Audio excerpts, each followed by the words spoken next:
वैष्णवी हगवणे हुंडाबळी प्रकरणामध्ये हगवणे कुटुंबासोबतच IPS अधिकारी जालिंदर सुपेकर यांचं नाव चर्चेत आलं।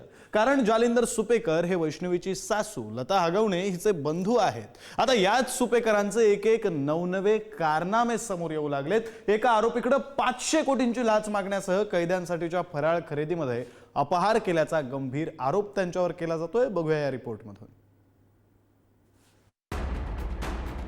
जालिंदर सुपेकर IPS अधिकारी, सुनांचा छळ करणाऱ्या हगवणेंचे नातेवाईक।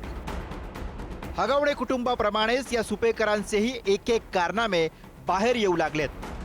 तुरुंग विशेष महानिरीक्षक असताना जालिंदर सुपेकरांनी थेट कैद्याकडूनच 500 कोटींची लाच मागितल्याचा आरोप होतोय। पुण्यामधील सावकार असलेले गायकवाड पिता पुत्र येरवडा कारागृहात होते। येरवडा कारागृहात गायकवाड पिता पुत्रावर कैद्यांकडनं हल्ला झाला। आरोपी गायकवाड पिता पुत्राला अमरावती कारागृहामध्ये हलवलं गेलं। ऑगस्ट 2023 मध्ये सुपेकर अमरावतीमध्ये तुरुंग उपमहानिरीक्षक होते। जामीन मिळवून देण्यासाठी आरोपी गायकवाडकडे 500 कोटी रुपये मागितले। तुमच्याकडे 1500 कोटींची प्रॉपर्टी आहे, 500 कोटीत तुमचं प्रकरण निपटवून देतो असं सुपेकर म्हणाले। अन्यथा अमरावती तुरुंगात मरा अशी सुपेकरांनी गायकवाड पिता पुत्राला धमकी दिली।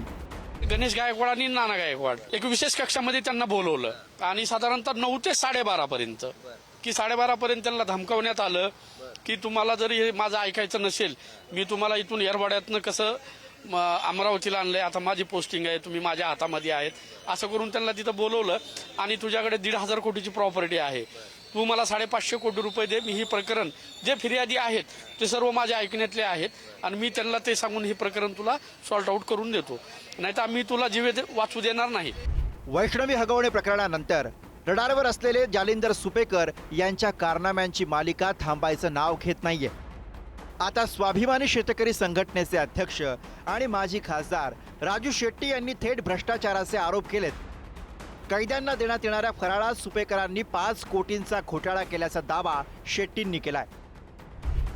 कैद्यांना दिलेल्या फराळाच्या साहित्याचे दर हल्दीराम, काका हलवाई, चितळे बंधू यांच्या दरपत्रकाप्रमाणेच 1200 रुपये किलो दरानं काजू कतली घेतली, पण कैद्यांना दिलीच नाही।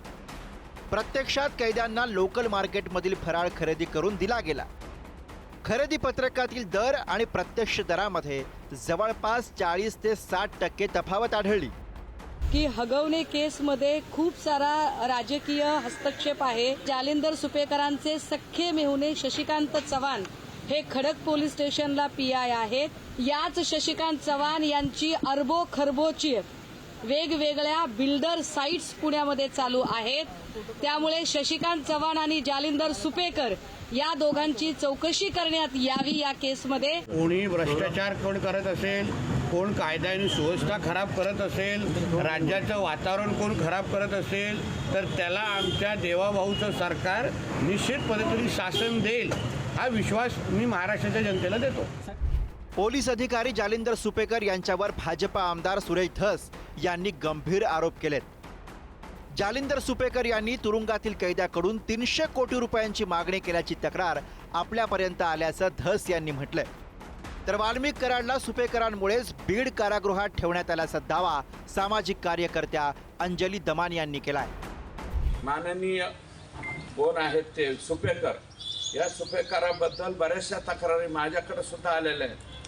जेलमध्ये जे आरोपी आहेत त्यांना 300 कोटी रुपये आम्हाला दे म्हणण्याची सुद्धा एक गंभीर तक्रार या सुपेकरांच्या विरोधात आहे। ज्या अर्थी तुम्ही नातेवाईकाच्या सुनाकडनं पैसे मागता, याचा अर्थ 100% तुम्ही फॉल्टी आहात। कराडला बीडमध्ये ठेवण्यामागे सुद्धा जालिंदर सुपेकर हेच आहेत आणि त्यांच्याकडनं सुद्धा प्रत्येक जेलमध्ये मागणी केली जाते पैशाची। तर गन लायसन्स प्रकरणात सुद्धा त्यांनी आणि अमिताभ गुप्ता या दोन्ही व्यक्तींनी प्रचंड प्रमाणात पैसे खाल्ले गेलेत। हगवणे कुटुंबाला शस्त्र परवाना मिळवून देणं, कैद्यांकडे 500 कोटींची मागणी करणं, कैद्यांच्या दिवाळी फराळात 5 कोटींचा आर्थिक अपहार करणं, यासह अनेक आरोपांनी जालिंदर सुपेकर घेरले गेलेत। आता या सगळ्या प्रकरणाची चौकशी करून त्यांच्या विरोधात काही कारवाई होणार का, हे बघणं महत्त्वाचं असेल. बालाजी पोद्दारसह ब्युरो रिपोर्ट, पुढारी न्यूज.